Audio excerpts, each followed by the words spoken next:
సనాతన ధర్మంలో తెలియక కొంతమంది అంటుంటారు, ఇంతమంది దేవుళ్ళు ఏమిటి, ఇంతమంది దేవుళ్ళు ఏమిటి అంటారు. ఇంతమంది దేవుళ్ళు కాదు, ఇంతమందిగా ఉన్న దేవుడు. నేనే పరబ్రహ్మను కురుశ్రేష్ఠ, నేనే సత్యాన్ని, జ్ఞానాన్ని, ధర్మాన్ని. పార్థ, దివ్యములై నానా విధములై అనేక వర్ణములై అనేక విశేషములు గల నా స్వస్వరూపమును కన్నులార దర్శింపుము. దేవా, ఎల్ల దేవతలు, ఎల్ల ప్రాణులు, బ్రహ్మాదులు, ఋషీశ్వరులు, వాసుకి మొదలుగుగా గల ఎల్ల సర్పములు నీ యందు నాకు గోచరమగుతున్నవి. ఈశ్వర, నీ విశ్వరూపము అనేక బాహువులతో, ఉదరములతో, ముఖములతో ఒప్పియున్నది.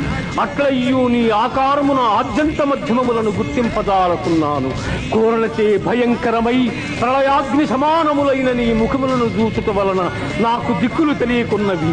కాన ప్రభో, నా యందు దయయుంచి నాకు ప్రసన్నుడవు కమ్ము. కృష్ణ, ప్రసన్నుడవు కమ్ము.